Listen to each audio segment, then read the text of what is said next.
Não aborte as promessas. Pastor Davi Fernandes traz uma mensagem edificante sobre como vivenciarmos as promessas de Deus para as nossas vidas. Ouça até o final.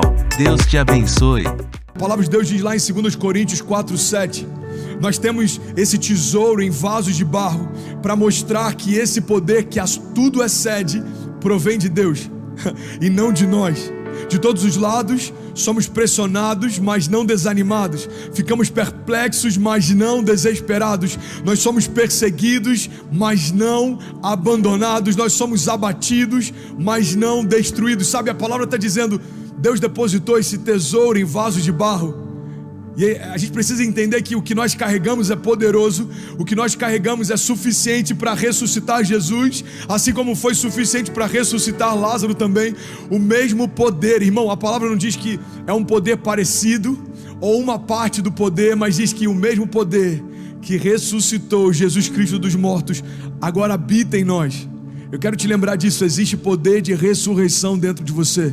Existe poder de ressurreição dentro de você. E eu creio que cada vez que a gente está exposto a um ambiente como esse, em que a palavra de Deus está nos tocando, em que o Espírito de Deus está nos movendo, eu creio que é como se fosse Deus agitando essas águas, sabe? É como se fosse Deus trazendo a tua memória, ei, o que você precisa não vai ser conquistado ao teu redor, já foi depositado em você. Você carrega promessas, você carrega a minha vida, você carrega a essência de todo milagre, você carrega a matéria-prima que gerou tudo que existe ao teu redor. Você já parou para pensar nisso, irmão? Quando a terra não existia, foi criada através dessa mesma matéria-prima. Depois que ela foi formada, Gênesis diz que ela estava sem forma e vazia. E essa mesma matéria-prima que criou tudo que existe, que separou dia e noite, que separou as estações, que estabeleceu cada detalhe na criação, é essa mesma palavra, essa mesma matéria-prima que gerou todos os mundos conhecidos e aquilo que a gente não tem nem ideia também. Irmão, guarda isso. A minha pergunta é se existe poder nessa palavra para criar tudo que a gente consegue ver. Por que você duvida que há poder nessa palavra para criar aquilo que você ainda não viu? Eu quero declarar em nome de Jesus, milagres que você ainda não acessou, sinais e maravilhas que você ainda não experimentou, estações que você nem sabe que existem, estão disponíveis pela mesma matéria-prima que gerou você. Sabe, a fé não limita a Deus e Deus não limita a fé. A palavra está dizendo, sabe, nós somos como vasos de barro, ou seja, nós somos sensíveis, nós somos limitados, mas nós carregamos um tesouro.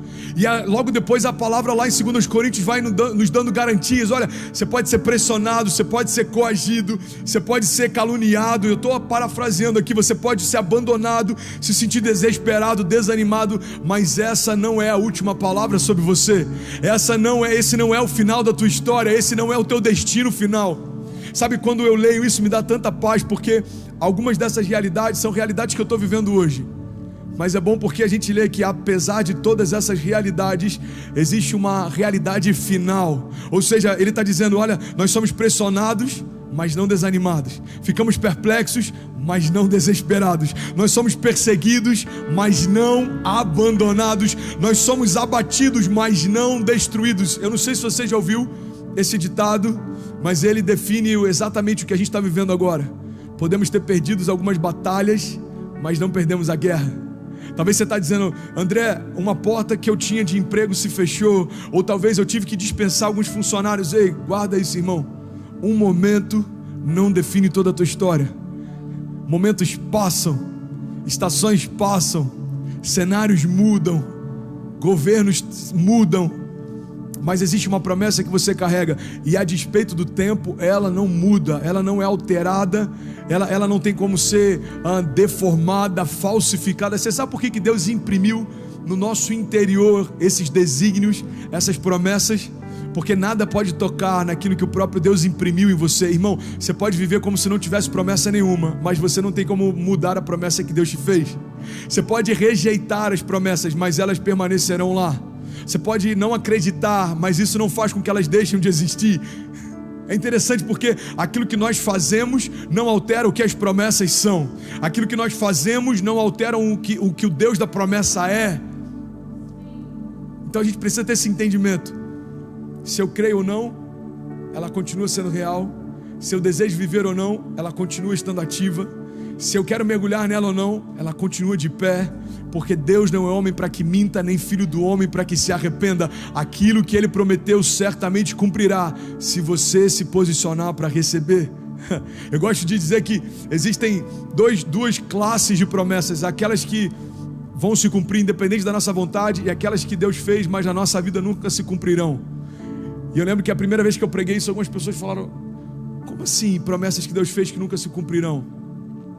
E eu quero me aprofundar um pouco mais nisso nessa noite. Você está comigo? A gente tem mais de 4.500 pessoas conectadas. Irmão, se você ler Apocalipse, por exemplo, o que Deus vai fazer no fim dos tempos, Ele vindo resgatar a igreja, Ele estabelecendo a vitória perpétua sobre o inferno e os seus demônios, tudo aquilo que vai acontecer não depende da nossa vontade. São promessas universais de Deus, são promessas que Deus estabeleceu sobre toda a criação. A gente não pode retardá-las, acelerá-las, a gente não pode transformá-las, alterá-las, anulá-las. Vai acontecer e ponto final, that's it. Só que as promessas que Deus fez para nós, elas vão se cumprir a partir do momento em que a gente se posiciona para que elas se cumpram. Eu não sei se você já parou para pensar nisso, e eu acho que alguns cultos atrás eu até falei sobre isso.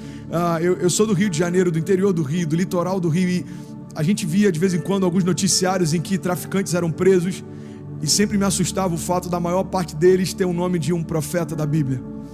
E você ia ver a história por trás. As mães normalmente eram mulheres ligadas em Deus, tementes a Deus, e liberaram palavras de vida sobre os seus filhos. Fizeram tudo o que podiam para que os seus filhos se tornassem homens de Deus também. Então carregam nomes de profetas: Samuel, Isaías, Jeremias, João, enfim, carregam nomes de discípulos. Mas sabe o que é interessante? Alguns deles não viveram as promessas que tinham, e talvez você pode entrar em xeque e perguntar: Deus, se o Senhor prometeu, por que não aconteceu? É porque existe uma única coisa que a gente precisa fazer para que as promessas se cumpram: é estar no lugar que Deus nos chamou para estar, para que a gente possa se tornar quem Deus nos chamou para se tornar. Irmão, você é a única pessoa capaz de abortar as promessas que Deus te fez. O inimigo não pode fazer isso. Os teus gigantes não podem fazer isso. Os seus acusadores não conseguem fazer isso. Nem o inferno e todos os seus demônios conseguem remover de você uma promessa que Deus te fez. Mas você é a única pessoa que tem liberdade para abrir mão de cada uma delas. Sabe, me perguntaram uma vez como que funciona essa questão da vontade ativa de Deus, da soberania de Deus e do livre-arbítrio. E é muito simples da gente entender. A soberania de Deus exerce governo sobre todas as coisas, inclusive já escreveu uma linda história para você, já liberou promessas para você. Agora, o teu livre-arbítrio é poder dizer a qualquer momento: Deus, eu não quero aquilo que você preparou para mim, eu prefiro fazer do meu jeito. A gente vê em uma das parábolas mais conhecidas da Bíblia, a parábola do filho pródigo, exatamente isso acontecendo. O pai tinha projetos para o filho, o pai tinha uma herança para o filho, o pai tinha uma continuação de tudo aquilo que tinha criado como patrimônio para que o filho pudesse exercer aquilo. Mas quando o filho disse: pai, eu quero a minha parte e eu quero fazer a minha história, o pai liberou para que ele fizesse. Então entenda isso, irmão: a única pessoa capaz de anular as promessas que Deus fez para você é você mesmo. E por mais que isso possa parecer uma palavra de juízo, eu quero te lembrar que isso pode ser uma palavra de milagre também. Você sabe por quê? Se a única pessoa capaz de anular essa promessa é você, a única pessoa capaz de dizer sim para cada uma delas é você também. E eu creio que essa é uma noite de dizermos sim para cada promessa que Deus estabeleceu sobre nós. Você pode, aonde você estiver, declarar isso comigo. Diga: pai, eu digo sim para as tuas promessas, eu digo sim para a tua vontade, eu digo sim para tudo aquilo que o Senhor preparou para mim. Diga: eu vou viver certamente tudo aquilo que o Senhor disse ao meu respeito. Antes de tudo ao meu redor ser criado, o Senhor já liberava palavras de vida sobre mim. Declare e diga: e cada uma delas se cumprirá, em nome de Jesus. Amém, amém, amém.